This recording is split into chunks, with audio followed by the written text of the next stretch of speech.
Welcome back to the channel, everyone. This week, I'm implementing a little bit of car guy math. So instead of driving the hour and a half to go to my local trails that are going to be rained on and a little bit cold today, I jumped in the Jeep and I'm on a 3.5 hour road trip to head to the desert. Let's see what we can find.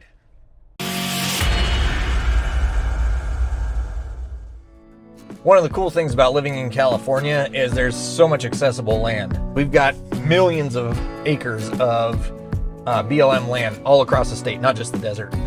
And a good majority of that is actually public access land, so you can go on it. Basically, right back here, I'm cruising down the highway. I know where I want to turn out. I just turn off the side of the road, find dirt, and just peel out. As long as it's not marked as restricted or closed or private or anything like that, it's public land and you can utilize it. So you've just got tons and tons of area out here in the middle of nowhere that you can cruise, explore, check out. There is fantastic rock crawling. There's some awesome go fast stuff if you like that. It's just really cool. If you've got a bone stock vehicle, you can find something to do in the desert, and all the way up to a fully purpose-built vehicle. Again, you know, high-speed whoops, super slow rock crawling, whatever you want to do, you can find something to do when you're out here.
This here's the Old Dutch Cleanser Mine. Kind of a really cool setup. Comes into the mountainside and it's got all these little chutes that go way down into the darkness there. And it's a trip. I mean, it gets really dark down there. You can see they cut multiple chutes in here. You can see more daylight this way. We're heading that way now. It's just kind of this neat material. It's called pumicite, but you can see just scrubbing at it with my finger, I can make a little pile of it.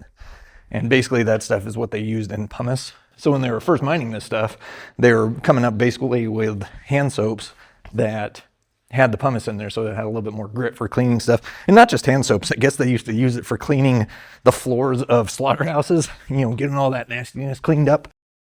But just kind of neat. I mean, you can see, again, that's where we came from. Just another chute down through, and you can get all the way down to the bottom. That one you can see a little bit better. There's a little bit more sunlight coming down in there.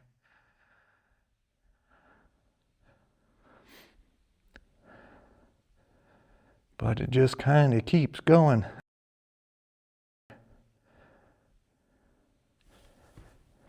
And we're down in a little bit, not crazy far in by any means.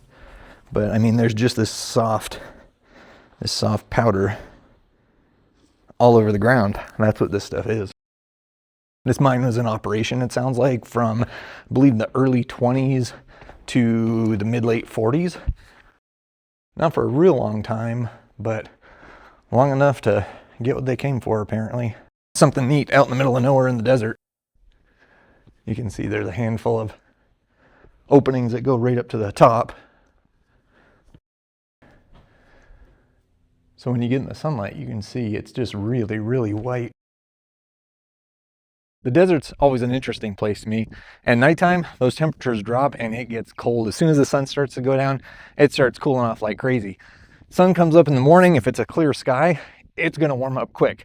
I think it's supposed to be low 70s maybe today, but you've got that direct sunlight beating down on you. You get warm really quick out here, even in the wintertime.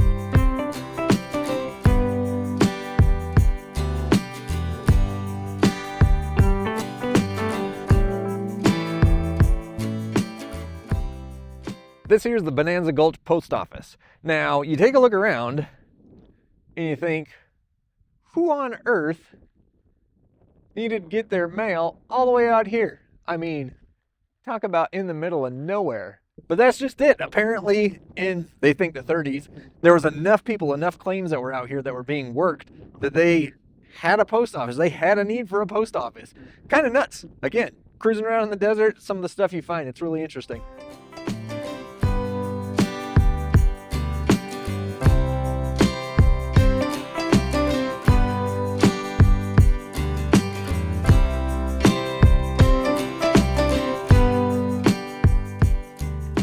There's a lot of cabins out here that you can actually just stumble across and you can camp out in if you need to. And post office seems like one of those. I mean, you've got some water, some beans in the corner. Let's keep rolling and see what else we can find.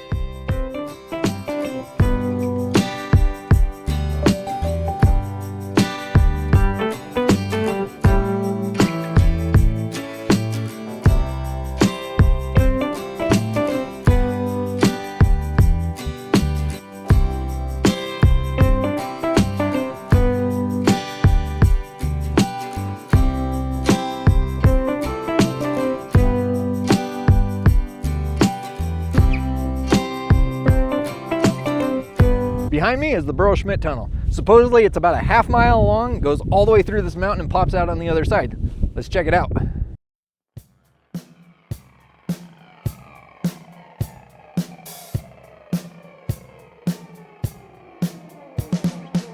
Definitely some low spots. Plenty of spots you can stand up no problem at all. Every now and then you get to a little spot that's down a bit lower.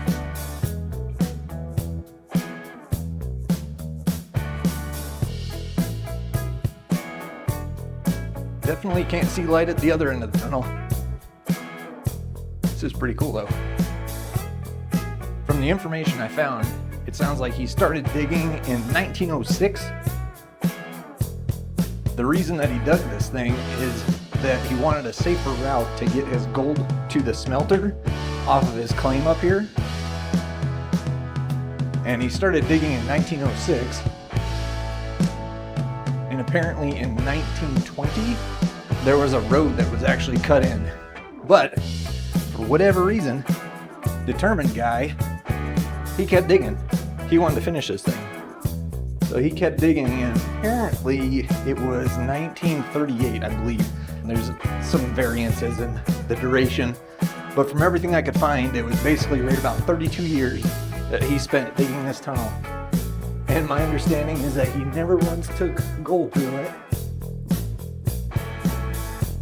But he finished it, so I mean, that's cool. Sounds like he dug it with hand tools, a wheelbarrow, and a little bit of dynamite here and there.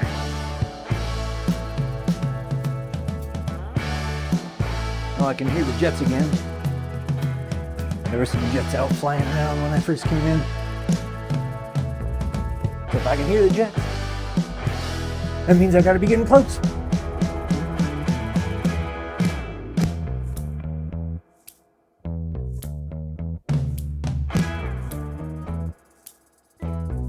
And the ceiling keeps getting lower.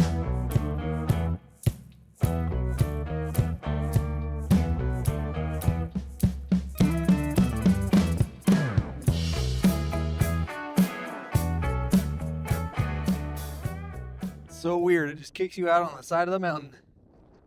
I'm not sure what his original plan was once he got to this point, how he was going to get the ore down the bottom of the hill. But he definitely got through the mountain. Time to head back.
Last stop of the day, and I'm out here at the Trona Pinnacles, about maybe 45 minutes from where I got off the trail from checking out the other things.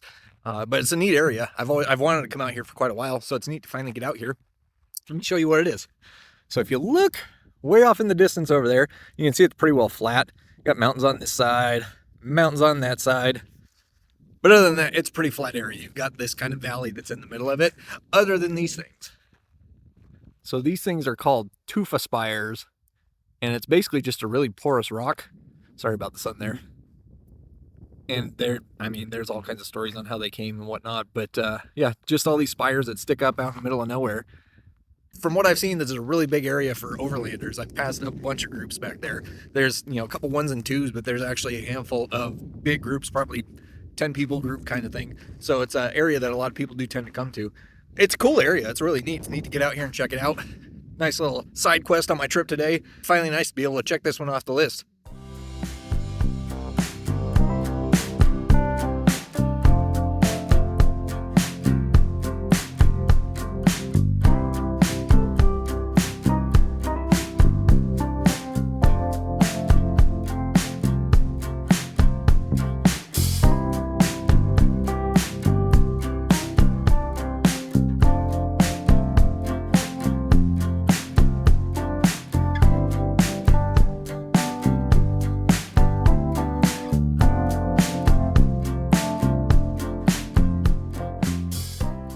And we're back. Another great trip out to the desert.